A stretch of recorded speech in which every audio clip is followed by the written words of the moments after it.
Hello everyone, myself DIVYANSH, a second year undergrad at IIT Roorkee, currently pursuing data science and artificial intelligence. In this video, I am going to explain my project OCT data and segmentation of layers. Let's start. First of all, what's the objective of the project? The objective of the project is to process the images from the data given in the form of Excel sheets and then train a model which can calculate the thickness of 8 layers of the OCT image. So here I attached the one of the example of the OCT diagram which we will make, and then we will predict the thickness of the layers. So these here are different layers. Some are dark, and some are shown as bright regions. So we will calculate the thickness of different layers. So what are the prerequisites? Of course, you need a good working laptop and then an IDE such as VS Code or Jupyter Notebook to run the code. Then you should have basic knowledge of Python and machine learning. I will explain most of the terms, but still you have to understand like what are the functions, how are variables written, and what etc. to know what I am writing and what to easily understand. If you don't have this knowledge, you can see any other video and understand the basics. Then next, a stable internet connection, because what works without an internet in current world, and of course a little patience and smile. So what are the OCT layers? Let's start with some theory before the coding part. So OCT means optical coherence tomography, which provides cross-sectional images of the mouse retina, allowing visualization of its distinct structural layers. So basically, OCT data can be of any living person or living entity, but in I have been provided with data of mouse, so I am working on that. So mouse retina normally contains 8 layers, which are nerve fiber layer, aka NFL, ganglion cell layer, GCL, inner plexiform layer, IPL, inner nuclear layer, INL, outer plexiform layer, OPL, outer nuclear layer, ONL, photoreceptor layer, PRL, retinal pigment epithelium, RPE. Now let's do some coding part now.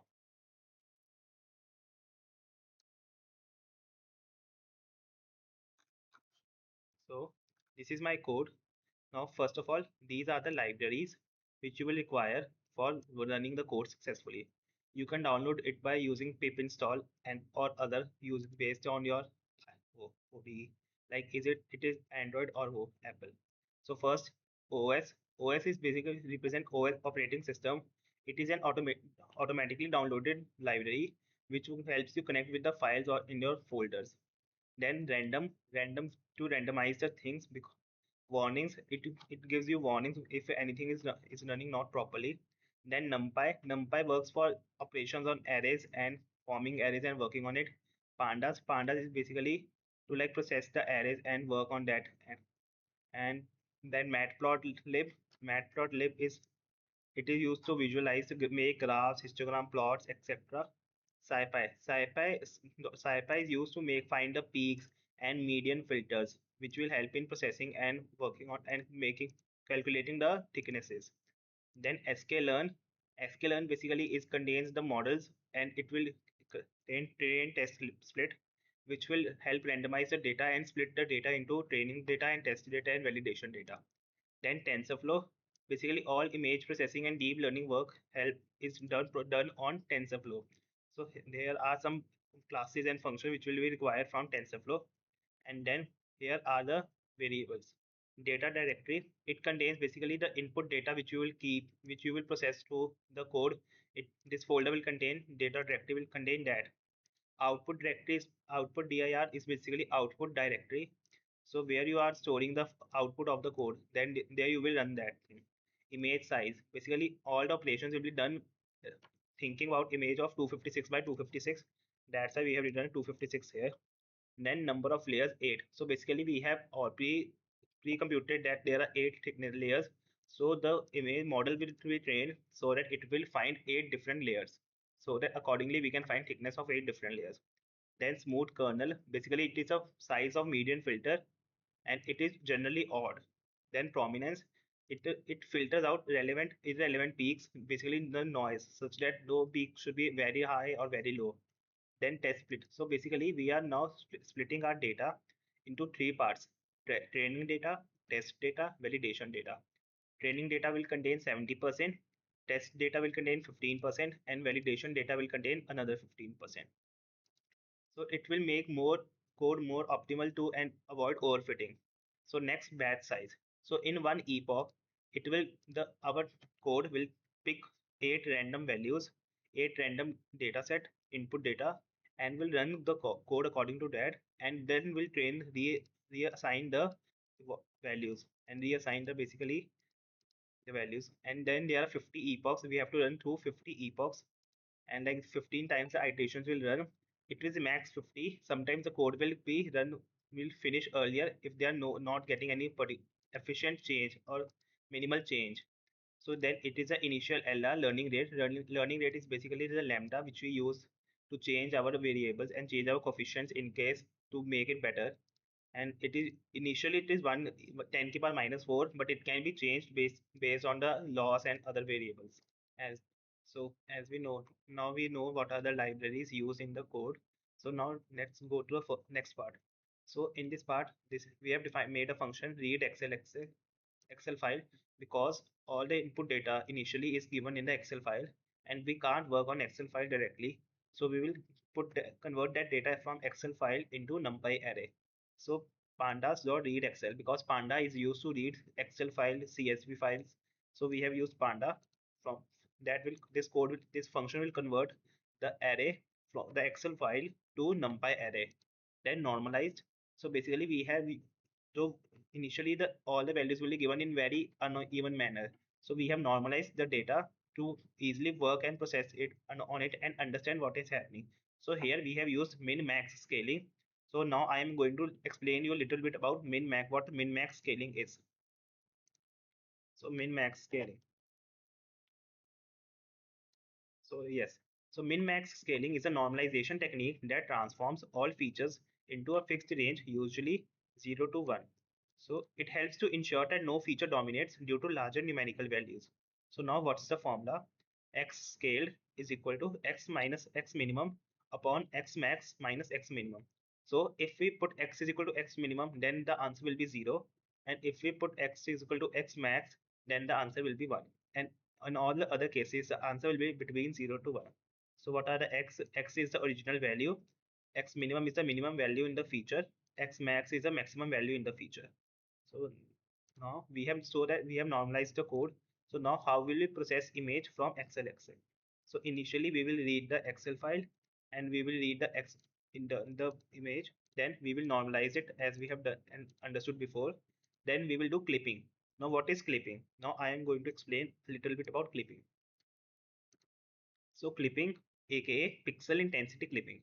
So clipping is the process of limiting pixel intensity values to a specified range, usually to remove noise or extreme brightness or darkness in the images. So basically we are using the clipping so that extreme dark or extreme bright regions should be clipped out, and we could get a standard good data, and we could remove noise or outliers. So what's the formula? I clipped is equal to I min if I is less than I min, I if I minimum to I max, and I max is greater than I max. So where I is the original pixel value, I minim and I max are the lower and upper clipping limits. We can set the lower and upper clipping limits according to our needs. So we are using, then we have converted image to UP int 8. Then we are using Clahe. What is Clahe? Now Clahe is an image enhancement technique that improves local contrast in small regions of an image, unlike global histogram equalization. So what's its full form? It's contrast limited adaptive histogram equalization. So how does it work? First, we will divide the image into small tiles. Then we will apply histogram equalization to each tile. Then the contrast limiting prevents over enhancement by clipping histogram peaks, and then the neighboring tiles are interpolated smoothly to avoid blocky artifacts. Now, if you are not understanding this, you can understand it by more by searching by understanding a separate video. So after applying Clahe, we will resize our image to the original, that is 256 by 256. So now what's smooth row? So basically most of the kernels like the median filter we are about to use work have should have even number of smooth kernels, even size. So if the by should have odd size. So if by chance we have provided even size, so it will convert it into odd. Otherwise, if it is already odd, then it will remain odd, and we will return the median filter with the size odd size. So if k is smooth kernel, if k is percent, if k is odd, basically smooth kernel is odd, then it will return k. Otherwise, it will return k plus 1. Okay. So now let's go to the next part. So the next part is detecting the 8 alternating bright and dark layer boundaries. So we will have to I am working like that we will detect the boundaries, and we will calculate the thickness by subtracting the adjacent boundaries. Okay. So what we are doing first, we are normalizing the row. Second, we are smoothing the row, because without smoothing the it will give some outliers on some p noise, which will make the our value inadequate and some very random values. So now we'll deduct bright peaks. Bright peaks is the regions where the row is providing prominence value. Now we have already set the prominence above in the board. So like we have already set so that it can filter out very irrelevant or very small peaks. So now it will require minimum prominence so that it can be detected as bright peaks, and similarly it will go for dark peaks. And then we will sort all the points basically after concatenating the bright and dark points. And if the length of all points is less than number of layers, then we will return none. Otherwise, we will clip it into our array. Now next, compute average thickness of find the define next function. So till now we are finding for each row we are calculating the boundaries, and then we are storing that in a particular array. So in this function I will take all the rows that is provided in an image, and then find their boundaries, and then will take a mean so that I can found a fixed average line which can be considered a boundary 1. So how is it working? First, h is the image dot shape, number of rows in the image. So every image has a shape. So if the number of rows in that image is equal to h. Now for r in range h, if the we will find the boundaries in each row, and then if boundaries are none, basically it means the number of detected boundaries in each row is less than the required. Then there will be none. Then we will continue for the next row. Otherwise, we will calculate distance, that is at for each pair of adjacent boundaries, we will calculate the distance and will store it in all t that we have created an array. Then the mean t is an array which will storing the final mean values. So now if for all the stored values, if the length of the stored values is 0, mean no one is deducting correct, then we will return nan, basically not applicable, and else we will take from 5th to 95th percentile and then take a mean, so that there are no absurd very large or very high or very low absurd values, and we will take for an average of the 5th and 95th percentile of the data. That is the we have detected boundaries. So it will return the mean t. Now the next function is building layer wise dataset. So now we are calculating the mean values. Now we will store that values and building the dataset so that we can train the model according to that. So how are we doing that? So initially we have defined x, y and names as empty arrays. So now for all the files in the input directory which are ending with xlsx, basically input file with excel file. With that we will reprocess the image from excel file. Then we'll be calculating the thickness. If the thickness is not being calculated, then we will store none, and we will change the name to cs, and we will store 0 because it is returning none. Otherwise, we will store the correct value and the name of the file so that we can keep that and process make as training data. And we will do that for all the files that are provided in the input data, and then we will return x, y and names. So basically x will contain the names, y will contain the input values, and then names will contain the what are the file names like intensity, that 23rd dataset or 56th dataset. And so here it is x, here we have defined the model. So now we are splitting the data into training data, test data, and validation data. So first we have used the function inbuilt function train test split, which will split the data according to our requirement. So I have test size test split of 0.15, which I have defined earlier. So I will use xall, yall, namesall, and test size split. And random state 42 is basically so that every time I run this function, it is using the same test data. It is not always changing test data from time to time. So similarly, if I will write 43, then it will take another set of 15% data from input data. If I write 56, then it will take another set.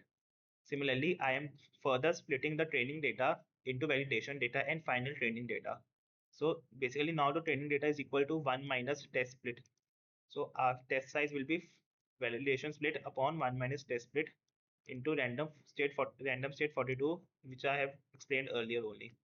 Then I am normalizing the data which I am using y mean and y standard deviation. I am calculating the mean and standard deviation of the training data, and then I am normalizing it by using y train minus basically x minus mean upon std.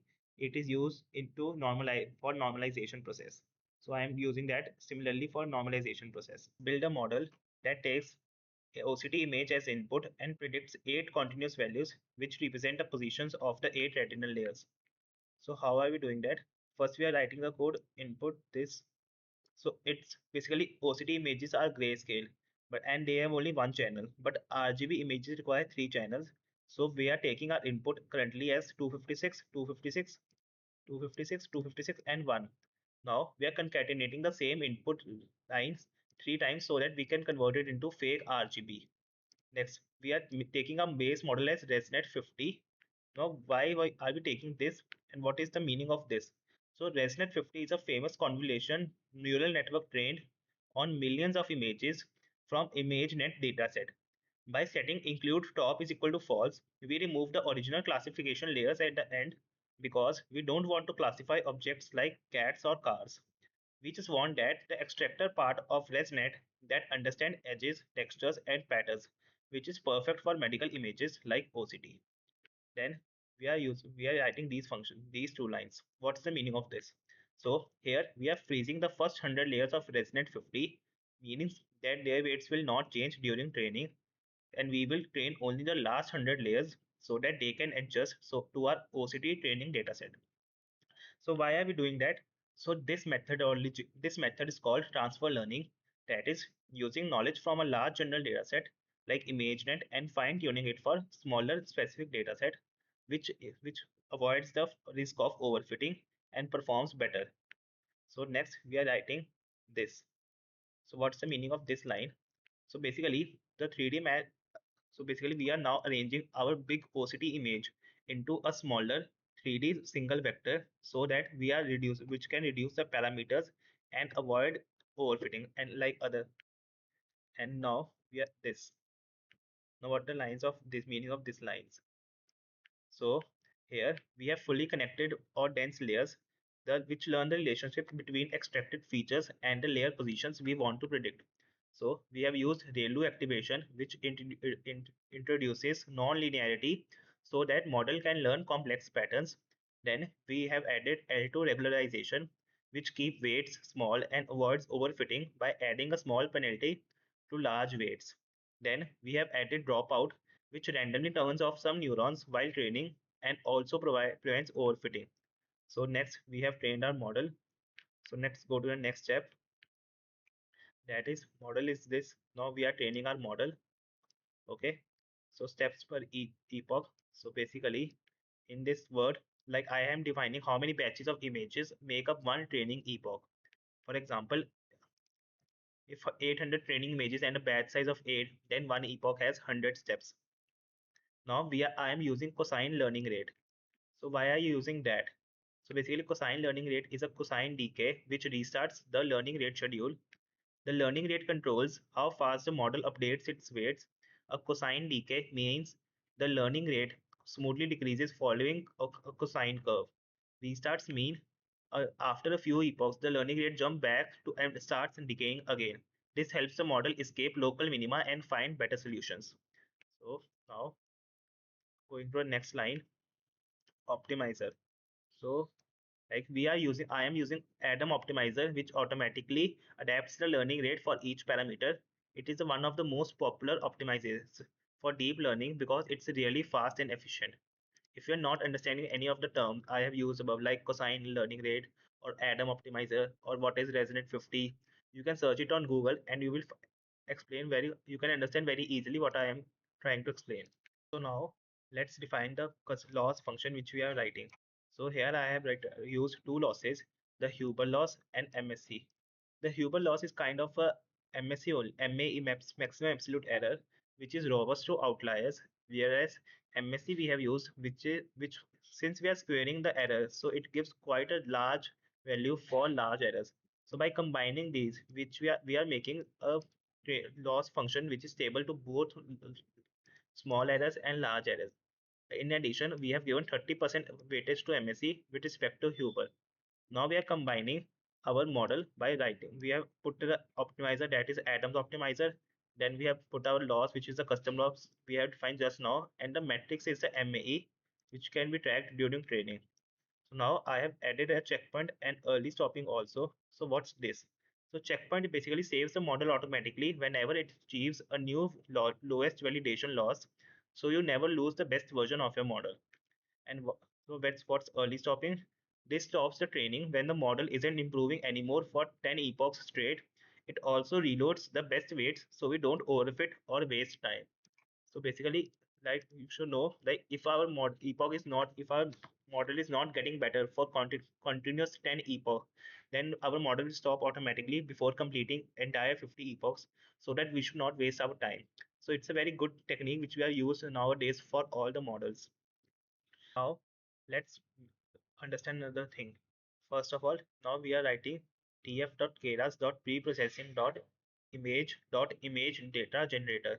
So what we are doing here, so we are creating something called as image data generator. So what does this do? So it helps our model learn better by showing it slightly modified versions of the same images. That this process is called data augmentation. So now understand what each parameter represents and signifies. So rotation range, it signifies that we can rotate up to 4 degree our image. Then width shift range and height shift range.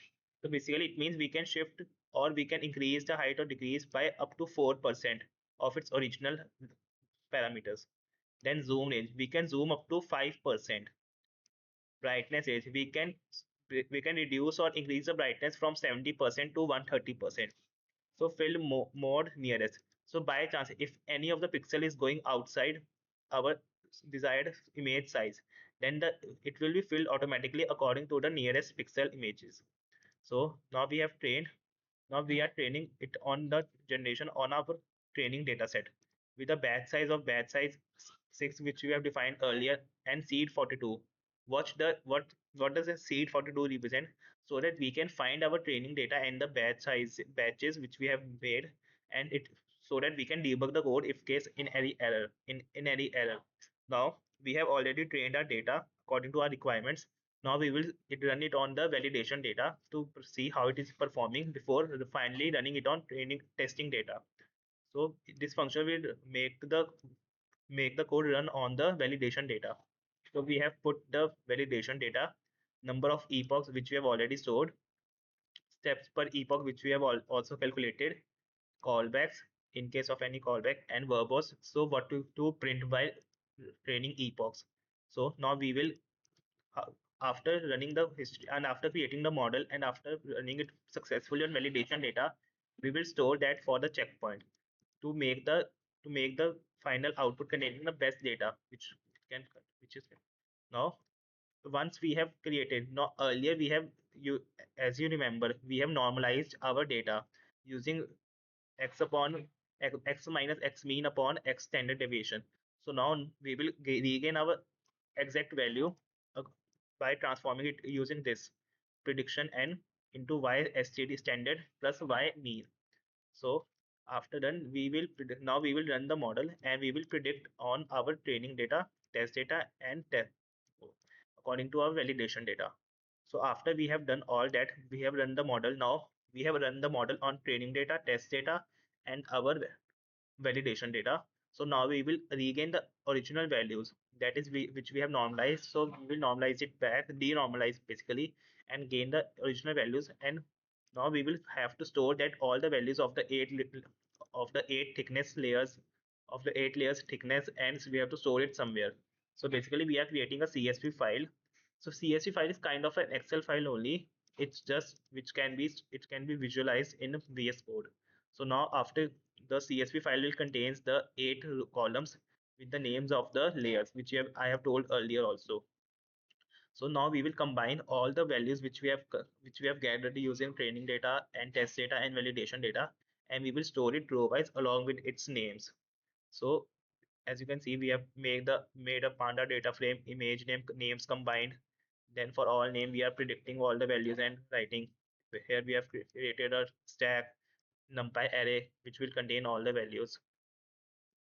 Okay, now we will create we will make a directory, and will it should contain a file retinal layer predictions all. So if it is containing already, then we can make it false. Okay, we have trained our model. We have also calculated all the predicted values. Now we will visualize two random sample test images to see how it is detecting boundaries, and how it is calculating thickness. So I have made a function define visualize layer thickness for any index. Like, we will randomly select two indexes, and we will calculate it for that.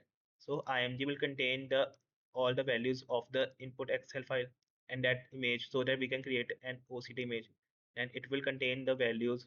Now we will create a figure of 12 by 6 in which there is a 1 comma 2 1 subplot which will contain a graph. So I will implant my image in that graph with a cmap of gray, and I will keep the title OCT scan. Then for each of the step, like for each, now I know the thickness of each layer. So I will plot a vertical lines on the OCT diagram accordingly. So this code will make this run accordingly. Now after that, I will make a small subgraph, and I will write predicted retinal layer thicknesses, which where I will write a small, basically there is a small sub table, like table in which I will have mentioned like OC, like of different layers and thickness calculated predicted thicknesses. So after that, I will put that file, basically it will be a png file. So after, I will put that file into a directory which I have created using the function which I have already calculated. Okay, so and it will be saved. So so now I will be randomly selecting run two test images, and will run the code on that. After that, after entire code is run and all the output is generated, the final print line will be printed, training is complete and results ready. So now I am going to show you the outputs that I have obtained after running the code. It can take some time because, like, based on your CPU or GPU and other processing and IDE and all that stuff. So don't be worried, and obviously the laptop can be heated, so do it accordingly. So now let's go and see some outputs. So this is the output CSV which was generated after running the code. As you can see, I have also used an extension rainbow.csv to make the CSV file more colorful and readable. So as you can see, or for it is the basically the like 97th image. The first thickness layer thickness is 16.388. The second is 17.106. Third 16.65. So basically, you can see that there is some similarities in the values. It is because our input data is very less and almost all the images are similar. So if our input data will be large, so there will be some, so you can see more variation in the data set and input values. Now I am going to, now let's see some images. So this is one of the image generated after running the model. As you can see, it is predicting the lines. These are the vertical lines which are predicted using the thicknesses, and you can see like it can be, it is predicting the dark region, it is somewhat dark, it is the bright region, it is bright, it is bright, it is dark region, like so, and it is calculating the thickness of each layer which we have already predicted. Similarly for this, here it is a dark region, it is dark, it is bright, bright, bright, dark, and similarly it is predicting the thicknesses which we have predicted and making the vertical lines accordingly. So thank you. I hope that you like my code and my demonstration. If you have any queries, you can put it in the comments, and I will answer it shortly. Thank you and keep watching.